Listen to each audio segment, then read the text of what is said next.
कथा आती है कि एक बार नारद जी और गरुड़ जी दोनों को अपने ऊपर अभिमान हो गया कि हमसे बड़ा कोई भक्त नहीं है। तो ठाकुर जी ने आज्ञा की कि चलिए एक काम कीजिए। बोले क्या? श्वेत द्वीप घूम के आओ। 7 द्वीप है ना, हम लोग जिस द्वीप में रहते हैं उसको जम्बू द्वीप कहते हैं, ऐसे एक श्वेत द्वीप है। श्वेत द्वीप जाओ और वहां के भक्तों का दर्शन करके आओ। तो श्वेत द्वीप जब नारद जी और गरुड़ जी पहुंचे तो वहां इन्होंने क्या देखा? राधा वल्लभ लाल जी मंदिर में विराजमान हैं, देवादिदेव महादेव सुंदर आरती उतार रहे हैं, घंटे घड़ियाल बजा रहे हैं। कार्तिकेय जी और श्री गणपति जी सुंदर भोग सामग्री उठा उठा करके ला रहे हैं, राधा वल्लभ जी के सन्मुख पधरा रहे हैं।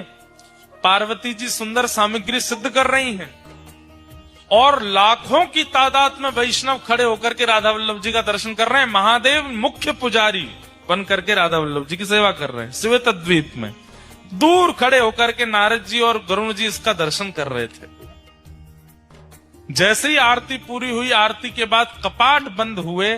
कपाट बंद होते ही जितने दर्शनार्थी थे सब मूर्छित होकर गिर पड़े। केवल 2 खड़े रह गए। कौन? नारद जी और गरुड़ जी। अब ये दोनों एक दूसरे को चेहरा देखें, ये क्या हुआ? ये सब एक साथ मूर्छित हो गए। सबके पास जाकर के श्वास देखी, नब्ज देखी तो सबके प्राण जा चुके हैं।